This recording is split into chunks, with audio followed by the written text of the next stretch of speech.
Tu travailles sur toi depuis des années, tu as lu je ne sais pas combien de livres en développement personnel, tu as écouté des podcasts, tu as fait des soins énergétiques, tu as enchaîné les coachings et pourtant, tu as l'impression de stagner sur ton parcours flamme jumelle.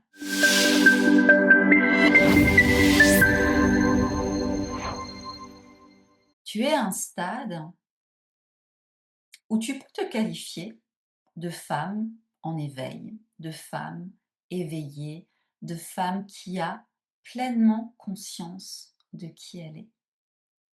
Donc il y a cette lucidité intérieure qui t'anime. Il y a cette manière de percevoir chez lui, chez les autres personnes de ton entourage, qu'est-ce qui est authentique, qu'est-ce qui l'est pas.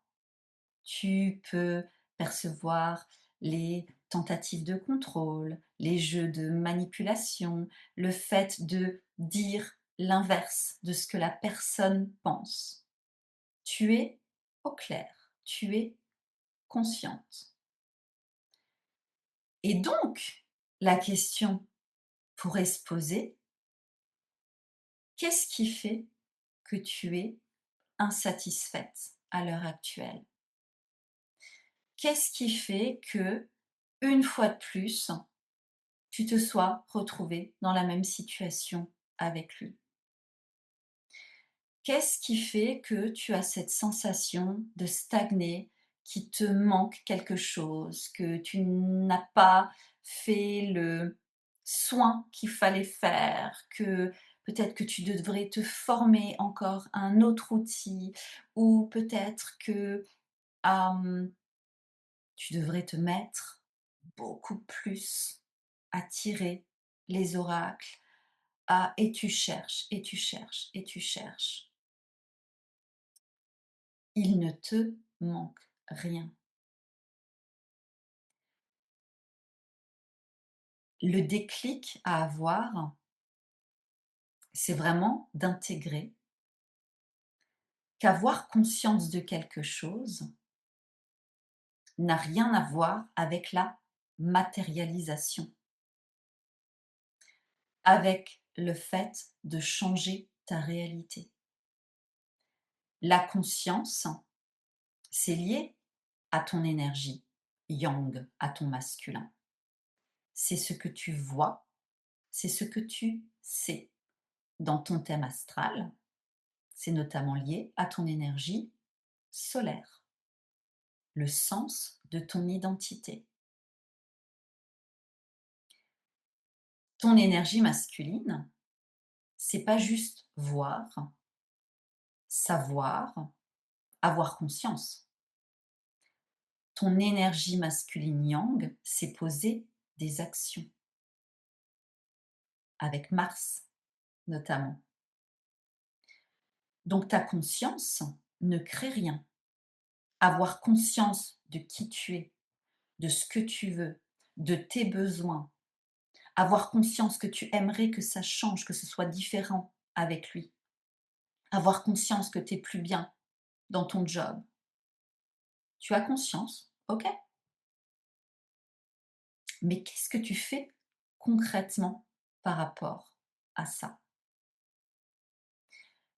Avoir conscience de ton thème astral, ton chemin de vie, tes peurs, tes croyances. Hmm. Aussi. C'est comme si tu, oui, tu vois quelque chose, tu lis quelque chose, tu sais quelque chose, tu es là. Un parcours en relation alchimique te demande de devenir ton propre chef-d'œuvre. Un parcours en relation alchimique te fait toucher à la totalité de qui tu es, tes talents, tes dons, ta joie de vivre et en même temps ta colère, ta douleur, tes parts de toi que tu n'apprécies pas forcément. Tout. Et à partir de ce tout, tu vas définir par toi-même quelle femme tu veux être. Dans quel type d'habitation tu veux évoluer? Comment est-ce que tu aimerais qu'un homme se comporte avec toi? Comment est-ce que tu aimerais que l'énergie d'argent vienne à toi? Possiblement qu'à l'heure actuelle, tu ouvres tes comptes bancaires et ça déborde d'argent. Mais la manière dont l'argent vient à toi, est-ce que tu es satisfaite de la manière dont l'argent vient à toi? Ou au contraire, oui, il y a peut-être beaucoup d'argent, mais en fait, tu fournis un effort qui ne respecte pas ton corps. Tu es investi dans une activité qui, au final, ne te rend pas pleinement heureuse. Avoir conscience de tout ça et puis te dire que un soin énergétique ou une formation particulière ou attendre et espérer que ça passe, ça va arranger les choses, c'est avoir un comportement runner. C'est une forme de fuite. Et sur ce parcours, je le redis ici aussi, si tu as un comportement de chaser avec lui, tu as un comportement runner dans d'autres domaines de ta vie. Et vice-versa. Si tu as un comportement runner avec lui, tu as plein de comportements de chaser dans d'autres domaines de ta vie. Le but, et tu pourrais dire, mais oui, mais je fais quand même quelque chose. Je travaille sur moi, je me forme, je fais des coachings, je fais. Tu es en mouvement, tu es en action, mais l'action n'est pas en cohérence avec ce dont tu as conscience. Être en mouvement, travailler sur soi, souvent c'est aussi une manière de ne pas affronter une réelle problématique. C'est une stratégie d'évitement. Attention, le domaine du développement personnel, il y a beaucoup de positivité toxique. Il y a beaucoup de croyances limitantes sur le fait que tu dois être heureuse H24 et que si tu as des émotions lourdes, c'est problématique. Absolument pas. Tu crées ta meilleure réalité grâce à ton ombre. Tu crées ta meilleure réalité en collaborant avec tes peurs. Donc, avoir conscience de quelque chose, et je vais reprendre l'exemple du coup avec l'astrologie, avec ton soleil, tu as conscience, par exemple, si tu as un soleil en cancer, tu peux avoir conscience de ta nature sensible, de ta nature où il y a ce côté âme d'enfant, de douceur, un côté aussi où tu peux te sentir agressé par le monde extérieur et sentir en fait que tu as envie de prendre soin, que tu es beaucoup plus dans cette sensation d'être toi quand tu es dans un contexte familial, famille de cœur ou famille de sang, hein, et dans cette idée de cocon, tu as conscience de ça. Et maintenant, si ça se trouve, ton contexte réel actuel, tu as une activité professionnelle où en fait tu performes, tu t'épuises, tu mendies, ton corps n'est pas nourri. Tu as un rapport avec ta famille où il y a vraiment beaucoup de sécheresse, de manque d'affectivité. Sur ce parcours avec lui, tu as tendance à le materner. Attention, pour pas qu'il se vexe, pour pas qu'il le prenne mal, pour sentir que tu es là pour lui. qu'il peut compter sur le fait que tu sois là pour prendre soin de lui, en fait, ça, ça ne te correspond pas non plus. Et donc, dans les faits, il y aurait cette invitation à aller explorer les outils de ton thème concret d'incarnation. Mars. Mars, comme je t'en ai déjà parlé tout à l'heure, une partie de ton énergie yang est au service de ton soleil. C'est ton guerrier intérieur. Il tranche, il défend, il protège ton identité. Il t'amène à poser des limites, à oser dépasser tes peurs, justement pour affirmer dans la matière, ça c'est moi, je désire ça, je suis pas ça, je veux ça, donc je pose des actions alignées et je trace ma route. Donc à voir où est Mars dans ton thème, en signe, en maison.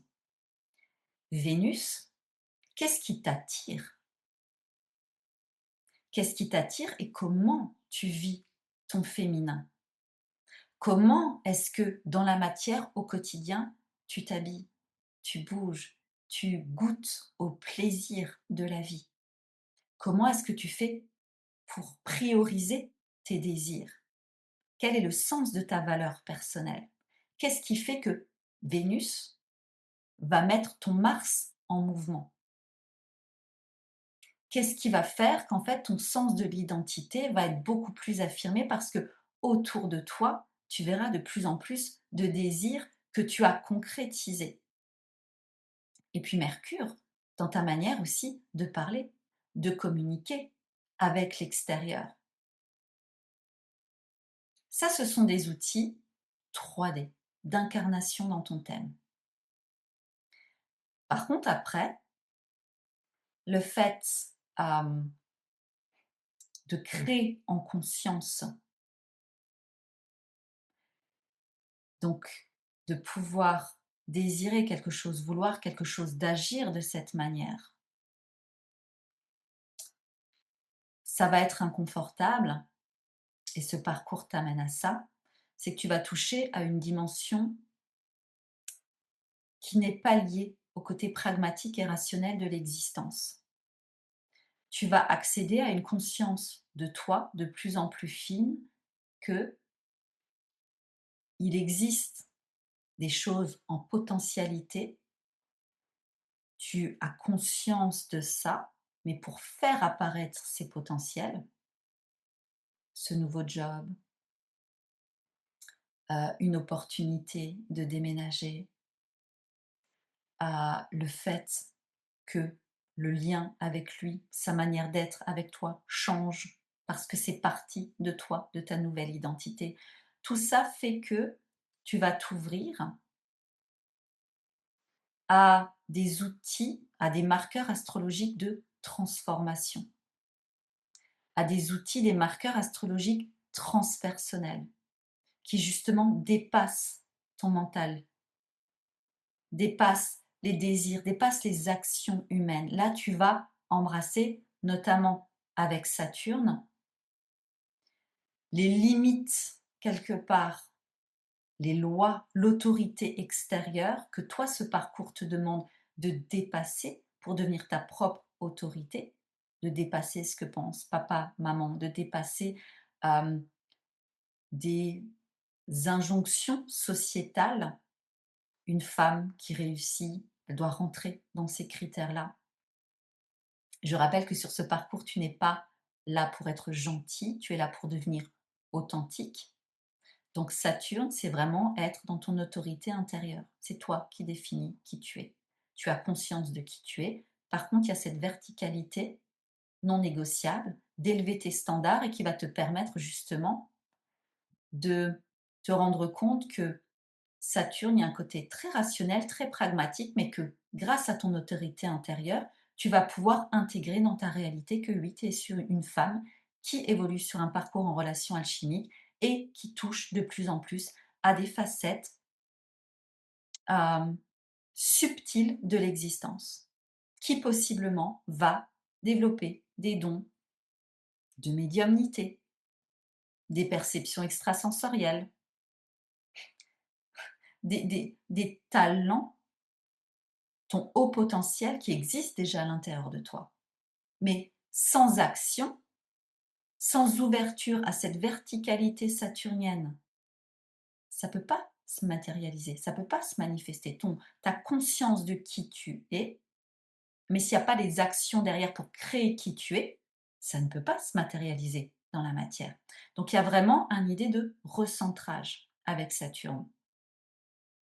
Avec Pluton, dans ton thème, c'est une énergie de transformation, de réforme, d'un concentré de peur, d'un concentré, c'est très, très, très psychique, de survie, de dépendance émotionnelle, de possiblement d'attitude de contrôle, qui a besoin d'aller explorer et de se rendre compte que les tabous que tu peux avoir, ça ce serait pas bien d'agir comme ça.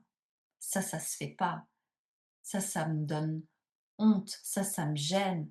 Je sens que j'aime contrôler, avoir du pouvoir sur, mais du coup, c'est inconfortable. Tout ça, tout ça, ça fait partie de ta réalité. Qu'est-ce que tu fais de ça? Tu as pas besoin d'une autre formation. Si tu as conscience de ça, l'idée, c'est de pouvoir fluidifier. Ça peut être des tabous liés à la sexualité, ça peut être des tabous liés à un projet que tu as et tu es persuadé qu'en fait, on va te juger complètement folle si tu te lances là-dedans. Je le répète aussi ici, sur ce parcours, une femme qui se croit folle, c'est une femme qui redevient réelle et authentique. La sensation d'être folle, ça j'en ai parlé dans une précédente vidéo, elle s'interprète différemment en fonction de tes 5 corps, émotionnel, créatif, spirituel, physique et, je vais y arriver, mental. Heu, mais au-delà de ça, il y a le fait de te dire que,